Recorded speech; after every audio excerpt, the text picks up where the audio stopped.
മാവോയിസ്റ്റുകൾ മുണ്ടക്കടവ് കോളനിയിൽ എത്തിയിട്ടുണ്ടെന്ന വിവരത്തിന്റെ അടിസ്ഥാനത്തിൽ പാഞ്ഞെത്തിയ പോലീസ് ജീപ്പിനാണ് വെടിയേറ്റത്. കരുവാരക്കുണ്ട് എസ്.ഐ ജ്യോതീന്ദ്രനാഥും സംഘവുമായിരുന്നു ഈ ജീപ്പിൽ. മാവോയിസ്റ്റുകളും പോലീസും പരസ്പരം വെടിയുതിർക്കുകയും ഉടൻ തന്നെ മാവോയിസ്റ്റുകൾ കാട്ടിലേക്ക് ഓടിമറയുകയുമാണ് ഉണ്ടായത്. പരിശോധനകൾ കഴിഞ്ഞ് തിരിച്ചെത്തിയ പോലീസ് സംഘം വൈകിട്ടാണ് ജീപ്പിന് വെടിയേറ്റ പാട് കണ്ടത്. ബോണറ്റിന് താഴെ വലതുഭാഗത്താണ് വെടിയേറ്റിരിക്കുന്നത്. പൂക്കോട്ടുംപാടം സ്റ്റേഷനിലാണ് ഇപ്പോൾ ജീപ്പ്. ബാലിസ്റ്റിക് വിദഗ്ധരെത്തി പരിശോധന നടത്തും. തിരയുടെ ഭാഗങ്ങൾ കണ്ടെത്തിയിട്ടില്ല.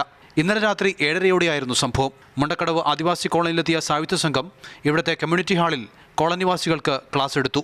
പിന്നെ പറഞ്ഞൊക്കെ പറയും, പിന്നെ ആരും സാധനം ചോദിക്കും. അപ്പം എല്ലാവരും ഒരുമിച്ച് ഇത്ര ചാരി കൊടുക്കും പോകും. നിങ്ങൾക്ക് എന്താണ് ഇവിടെ സർക്കാർ നിങ്ങൾക്ക് തരുന്നത്? ഞാൻ കരിയും പയറും ഇതൊക്കെയാണ് ഒരു കൊണ്ടുവന്ന് തരല്. ജില്ലാ പോലീസ് മേധാവി ദേവേഷ് കുമാർ ബെഹ്റ അടക്കമുള്ള ഉദ്യോഗസ്ഥർ സംഭവസ്ഥലത്ത് എത്തിയിരുന്നു. മാവോയിസ്റ്റ് പാർട്ടി രൂപീകരണ വാർഷികത്തോടനുബന്ധിച്ച് കാട്ടിൽ പതാക ഉയർത്തുന്നതടക്കമുള്ള ഫോട്ടോകൾ വാട്സാപ്പ് വഴി കഴിഞ്ഞ ദിവസം പ്രചരിച്ചിരുന്നു. മാതൃഭൂമി ന്യൂസ്, മലപ്പുറം.